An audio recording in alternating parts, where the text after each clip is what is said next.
News 81కు స్వాగతం.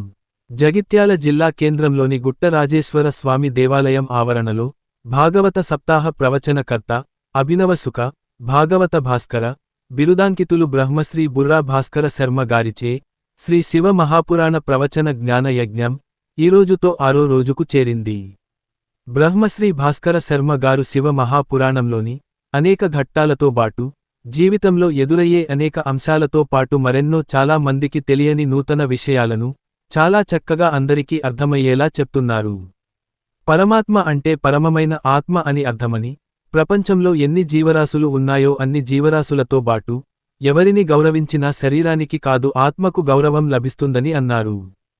కార్యక్రమం అనంతరం భక్తులందరికీ మహా అన్న ప్రసాదం అందించారు. అన్న ప్రసాద సేవలో సత్యసాయి సేవా సమితి కన్వీనర్ బట్టు రాజేందర్ ఆధ్వర్యంలో 40 మంది సత్యసాయి సేవా సమితి సభ్యులు సేవలందించారు. దాదాపు 1200 మంది భక్తులు అన్న ప్రసాదం స్వీకరించారని సామాజిక కార్యకర్త తవుటు రామచంద్రం తెలిపారు. ఈ నేపథ్యంలో ఎమ్మెల్యే డాక్టర్ సంజయ్ కుమార్ ప్రత్యేక పూజలు చేసి ఆచార్యులచే శాలువాతో సన్మానం అందుకున్నారు. ఎమ్మెల్యే గురూజీని శాలువాతో సన్మానించారు.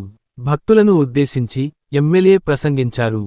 ఈనాటి కార్యక్రమంలో ఊటూరి చంద్రకళ, ఊటూరి శ్రీలత, ఊటూరి గంగ, ఊటూరి విజయవాణి, ఊటూరి రజిత, ఊటూరి లక్ష్మి, ఊటూరి కళ్యాణి తదితరులు పాల్గొన్నారు.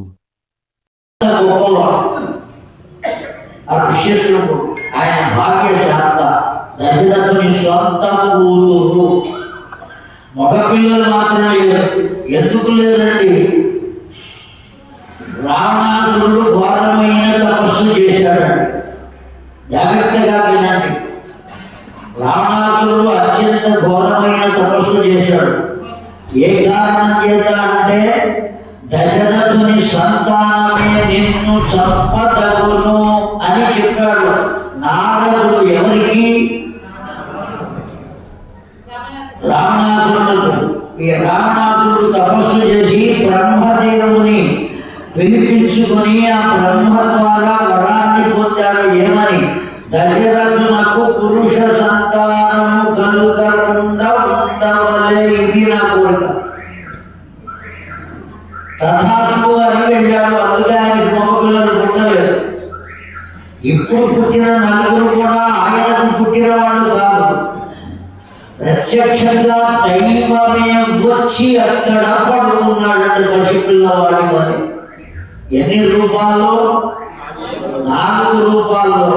రామ, భరత, లక్ష్మణ, శత్రుఘ్నుడు, కౌసల్య, కైక, సుమిత్ర. సుమిత్రకు 2 పేరు. కనుక భగవంతుని ప్రేరేపణ చేత దశరథుని పుత్రుడుగా పెరిగి రావణ సంహారం చెయ్యాలి కనుక వచ్చాడు.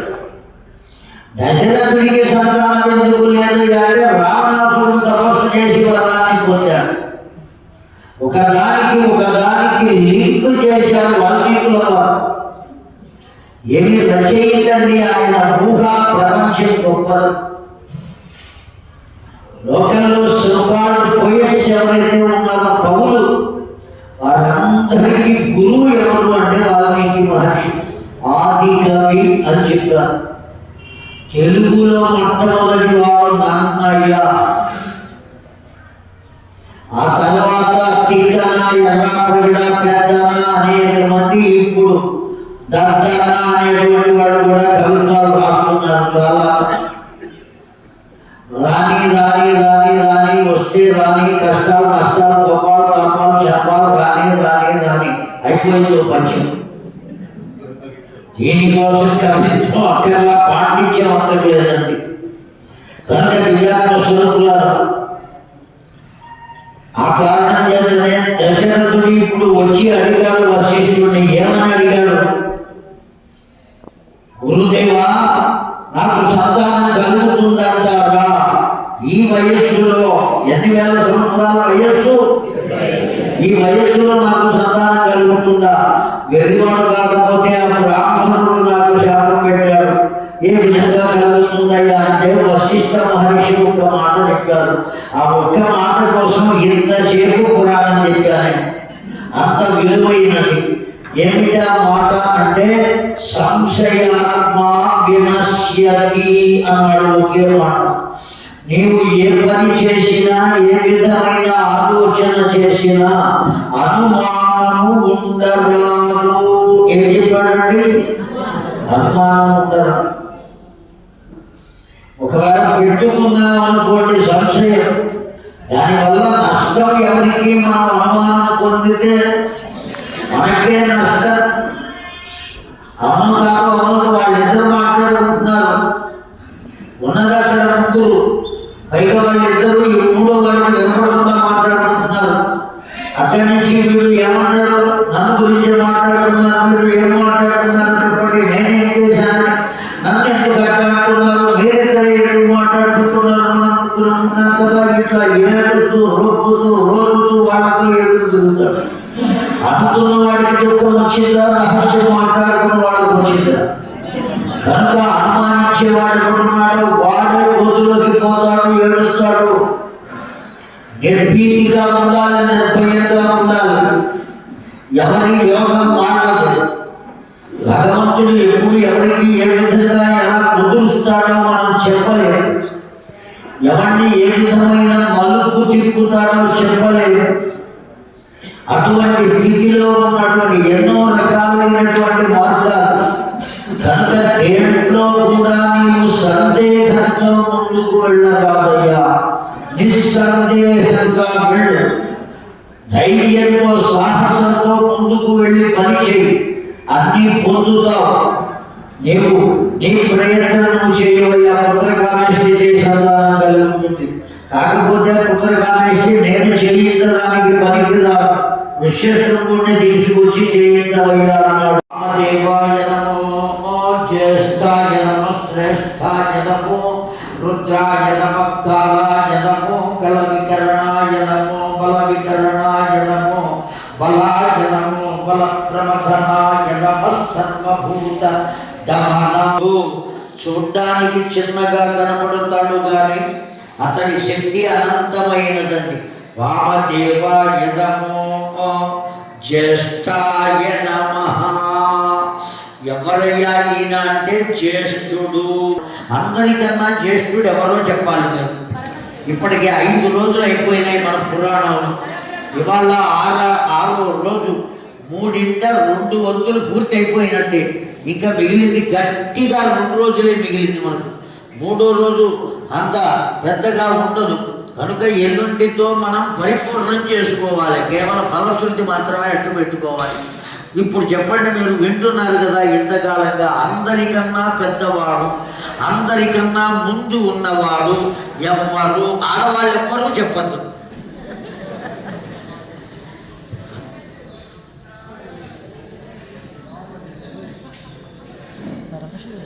ఫోన్లే కదా అని పురాణానికి వస్తే మమ్మల్ని ప్రశ్నలు అడుగుతావా? పైగా తెలిసిన వాళ్ళు చెబుతుంటే వద్దంటావు. ఏమి న్యాయం అయ్యా ఇది? నేను ఎందుకు అడిగానంటే అండి, మిమ్మల్ని ఏదో అగౌరవపరచాలని కాదు. మీరెంతవరకు వింటున్నారో మీకు తెలియాలి కదా. స్కూల్ ఇది, జ్ఞాన యజ్ఞం, అనేకమైన విషయాలు చెబుతున్నాం. కనీసం అందులో 10 విషయాలు గుర్తుపెట్టుకోండి. అందులో ఒక్కటి దుఃఖం వస్తుందో లేదో కానీ నేను మాత్రం ఖచ్చితంగా దుఃఖపడతాను. నేను ఇంత కష్టపడి చెప్తాను కదా, ఏ ప్రయోజనం లేదే, ఏమి ఎందుకు చెప్పినట్ట నేను అనే బాధ ఖచ్చితంగా నా మనస్సుకు ఉంటుంది. కనుక చెప్పడానికి పనికొస్తాను పనికిరాను నాకు తెలియదు. నా దోవని నేను చెప్పుకుంటూ వెళ్ళిపోవడం అనేది నాకు చేత కాదు. కనీసం వాళ్ళకి ఒక్క విషయమైనా తెలిసిందా లేదా అనే ఆలోచన. అందువల్ల మీరు దయచేసి జాగ్రత్తగా శ్రద్ధగా వినండి. మీకు రావాలి మీ మనస్సులో ఆ భావం. ఇప్పటికిప్పుడు మీరు మారిపోయి భగవంతులు అయిపోవాలి అని అంటల్లా. కనీసం దాని గురించి ఏం చేయాలి మనం? ఓ డబ్బాలో ఉన్న నూనె మొత్తం ఖాళీ అయ్యింది. దానిపైన రేకుతో సీల్ వేసి ఉన్నది. ఓ రంధ్రం పెట్టాం, ఆ నూనె అంతా తీసుకున్నాం, వాడుకున్నాం. ఎవరు అంటే పరాత్పరుడే. అందుకని ఇప్పుడు వచ్చిన వాడు ఏం చెప్పాడు? అయం నడిపించేటువంటి వాడు కూడా వాడే. అర్థమైందా అండి? కనుక ఇవన్నీ ఎవరి అవతారం. మూడవది వామదేవ అవతారము. సత్యోజాతం ప్రపంచాన్ని అన్నా దివ్యంగా ఉన్నారండి. ఆ దివ్యంగా ఉన్నటువంటి వారిని చూచి తనంతలు బిల్డింగ్ వేశాడు. 5 సంవత్సరాలు జగించాలు వచ్చి ఎంత అయిపోయాడు వాడు. 30 సంవత్సరాల నుంచి ఉన్న ఆ గతించాలే. దీన్ని ఏమంటాం మనం? భూసంబద్ధమైనటువంటి వ్యాధి అన్నారు. ఆ వ్యాధి సోకితే దాన్ని బాపడం కోసం, వ్యాధిని పోగొట్టడం కోసం అనేక రకాలైనటువంటి ఔషధ సేవలు చేశారు.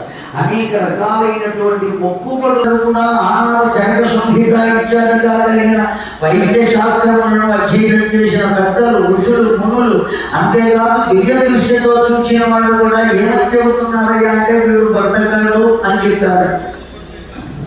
కేవలం ఇలా చెప్పారా? నారదుడు వచ్చాడు అంటే ఒక్క రోజున నారదుడు వచ్చి ఆ నారదుడు కూడా ఈ పిల్లవాడిని చూసి ఇతడు ఎంత గొప్పవాడో, ఎంత మహనీయుడో, ఇతడు లోకానికి ఆధారమైన వాడు, ఇతడు సాక్షాత్తు ఈశ్వరుని అవతారమే, ఇతడు ఏదో అయిపోతాడు అని మీరేమీ దుఃఖపడవలదు. జ్యోతిష శాస్త్ర పండితులంతా ఏమని చెబుతున్నారు? వీడి మీద ఏ పిలుపో పడుతుంది, ఏ అగ్నికాలలో పడతాయి, లేదు వాడే కింద పడతాడో, లేదు రోగం వస్తుందో, మొత్తానికి అర్థానిష్ఠుడై మరణిస్తాడు అని చెప్పారే తప్ప వాడు బతికుంటాడు అని ఒక్కడు కూడా అనలేదండి. అటువంటిది నారదుడు ఏం చెప్పాడు? మీరు ఏ దిగులు పడమాకండి, హాయిగా ఉంటాడు. అంతేకాదు లోకమంతా కూడా వాడిని సేవిస్తుంది, భజిస్తుంది, పూజిస్తుంది. వాడే గొప్పవాడుగా ఉంటాడు, ఆరాధనీయుడు అవుతాడు. అందులో ఏమాత్రం సందేహం లేదు. ఈ పిల్లవాడికి ఈశ్వర అర్చనను మీరు తెలియజేయండి, అర్చింప చేయండి అన్నారు. ఒక్కటే మనం నేర్చుకోవాలి. మార్కండేయుని చరిత్రలో కూడా మనం ఇదే విన్నాం. కనుక మనకి ఇప్పుడు ఏమర్థమయ్యింది అంటే నిత్యము ఈశ్వరుని ఆరాధించేటువంటి ఆరాధన చేసేటువంటి వాడికి అపమృత్యురా మృత్యు ఎవరికైనా ఉన్నది. దాన్ని ఎవరైనా ఆపగలరాడు? నమస్తే సర్వే నమః. నమస్తే ధర్మనే బాహుభ్యాం.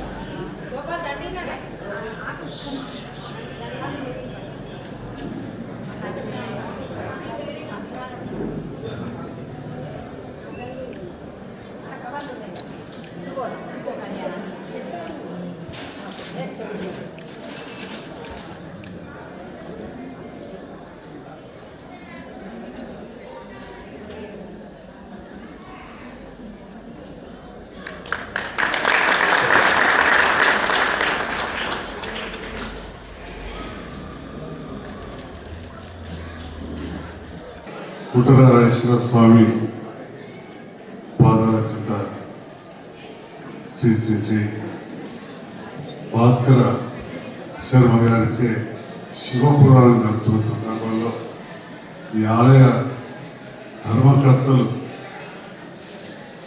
పేరు పేరున భాస్కర్ అన్న అందరూ కూడా వచ్చి ఆహ్వానించడం, ఈరోజు మధ్యాహ్నం ఈ కార్యక్రమంలో పాల్గొన్న సందర్భంగా భాస్కర్ శర్మ గారికి పాదాభివందనాలు చేస్తూ మరి మంచి ఆధ్యాత్మిక కార్యక్రమాన్ని ఏర్పాటు చేసిన ఈ ఆలయ ధర్మకర్తలందరూ కూడా మనస్ఫూర్తిగా అభినందనలు తెలియజేస్తారు. జగిత్యాల పట్టణం చుట్టుపక్కల గ్రామాల నుంచి ఎంతోమంది భగవత్ బంధువులు, హిందూ బంధువులు ఇక్కడ రావడం, గత 6 రోజులుగా ఈ శివపురాణ కార్యక్రమం చాలా గొప్పగా జరుగుతుందని చెప్పి కూడా తెలిసిన జరిగింది. మరి ఈ 9 రోజుల కార్యక్రమానికి భాస్కర్ శర్మ గారు వచ్చి ఈ శివపురాణాన్ని వినిపించడం, మన ధర్మం, మన ఆచారాలు, వాటన్నిటి కూడా వివరిస్తున్న సందర్భంలో దాదాపు ఒక 15 నిమిషాల నుంచి కూర్చొని కూడా నేను గమనిస్తా ఉన్నాను. వారికి ఆ శివుని అనుగ్రహం వల్ల ప్రతిదీ కూడా అంత గొప్ప మనకు అర్థమయ్యే విధంగా వారు ఎంత చక్కగా చేశారు. మన భారతదేశం మొదటి నుంచి కూడా ఈ వేదాలకు ధర్మానికి పుట్టినది. కానీ దాదాపు కొన్ని వందల సంవత్సరాలు అన్యమతస్తుల పాలనలో కావచ్చు, విదేశీయుల పాలనలో ఉండి మన ధర్మం గురించి, మన హిందూ ధర్మం గురించి పూర్తిగా తెలియని పరిస్థితి. పూర్తిగా ఆ కాలంలో మన వాళ్ళకు అక్షరాస్యత లేకుండా ఆ రకంగా ఉన్న పరిస్థితుల్లో మళ్ళీ ఈ హిందూ ధర్మం అన్ని వందల సంవత్సరాలు అన్యమతస్తుల చేతిలో ఉన్నా కానీ హిందూ ధర్మం ఇప్పటికి కూడా ఇంత గొప్పగా విరాజిల్లుతున్నాయంటే ఈ ధర్మం యొక్క గొప్పతనం అని చెప్పి మనం చెప్పడం తప్పదు. నేను చాలాసార్లు కూడా మాట్లాడుతూ చెప్తా ఉంటాను, చాలా ధైర్యంగా చెప్తా.